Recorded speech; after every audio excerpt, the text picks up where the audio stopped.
Hello అండి, అందరికీ నమస్కారం. వెల్కమ్ టు చిన్నారి వంటిల్లు. ఈరోజు మేము ప్రిపేర్ చేయబోయే రెసిపీ ఏంటంటే కాకరకాయ పొడి.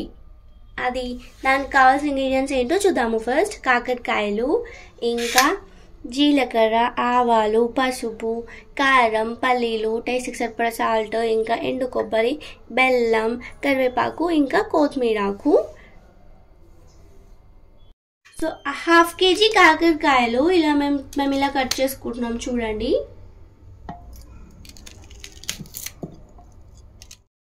కాకరకాయలన్నీ చిన్న చిన్న ముక్కలుగా కట్ చేసుకొని చూపిస్తున్న విధంగా ఇలా మెత్తగా గ్రైండ్ చేసుకోవాలి. గ్రైండ్ చేసేసి పక్కన పెట్టుకోవాలి.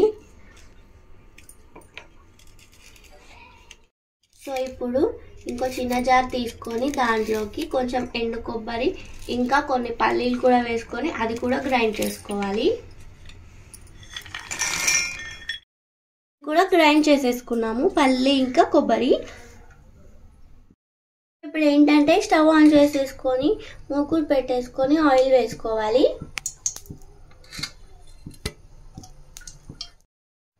సో ఆయిల్ వేడవగానే ఆవాలు, జీలకర్ర వేసుకోవాలి. దాంట్లోకి చిటికెడు పసుపు వేసుకోవాలి. సో ఇప్పుడు దీంట్లోకి మనం గ్రైండ్ చేసి పెట్టుకున్న కాకరకాయలు ఉన్నాయి కదండి, అది దీంట్లో యాడ్ చేసుకోవాలి.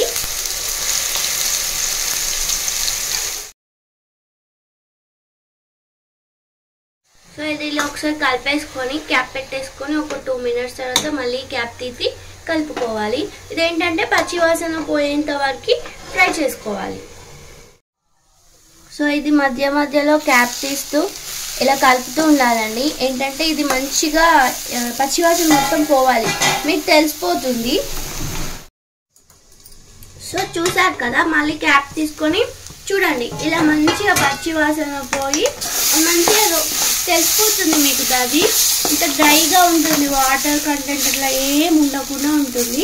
అక్కడి వరకు ఫ్రై చేసుకోవాలి. సో ఇప్పుడు దీంట్లోకి కారపొడి యాడ్ చేసుకుంటున్నాము.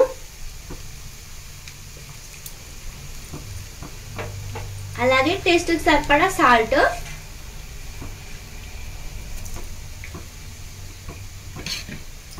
దాంతోపాటు బెల్లం కూడా యాడ్ చేసుకుంటున్నాము. సో ఇవన్నీ మంచిగా మిక్స్ చేసుకోవాలి. ఫస్ట్ ఉప్పు, కారం, ఇంకా బెల్లం వేసేసుకొని ఒకసారి మంచిగా కలుపుకోవాలి. సో దాంట్లో మనం బెల్లం వేసుకున్నాం కదండి, అదంతా మంచిగా మిక్స్ అయిపోయే వరకు కలుపుకోవాలి ఒక 2 minutes.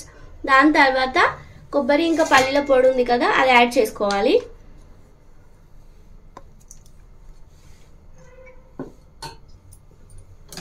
చేసేసుకొని ఒకసారి మిక్స్ చేసుకోవాలి.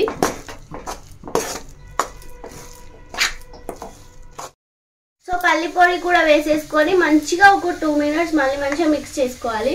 ఇప్పుడు దాంట్లోకి కరివేపాకు ఇంకా కొత్తిమీరాకు మనం క్లీన్ చేసి పెట్టుకున్నాం కదా, అది కూడా వేసేసుకొని మళ్ళీ ఒక 2 minutes మంచిగా రోస్ట్ చేసుకోవాలి. సో చూసారు కదండి, ఇలా మంచిగా మిక్స్ చేసుకోవాలి. సో ఇంతే అండి, ఎంతో టేస్టీ అయిన కాకరకాయ పొడి. 15 days వరకు ఇది స్టోర్ ఉంటుంది. ట్రై చేయండి, చేదుగా ఏమి ఉండదు, ఎందుకంటే మనం కొంచెం బెల్లం యాడ్ చేసుకున్నాం కదా. మీరు టేస్ట్ చేసి చూడండి, వేడివేడి అన్నంలో సూపర్గా ఉంటుంది. సో ఇంతే అండి, 1 minute అయ్యాక స్టవ్ ఆఫ్ చేసేసుకోవడమే. సో చూసారు కదా, మీరు కూడా ఒకసారి ట్రై చేయండి, మీకు కూడా నచ్చుతుంది. సో మీకు కనుక ఈ వీడియో నచ్చితే లైక్ చేయండి, షేర్ చేయండి, కామెంట్ చేయండి. నా ఛానల్ని మాత్రం తప్పకుండా సబ్స్క్రైబ్ చేసుకోండి. థ్యాంక్ యూ అండి. థ్యాంక్ యూ ఫర్ వాచింగ్ చిన్నారి వంటిల్లు.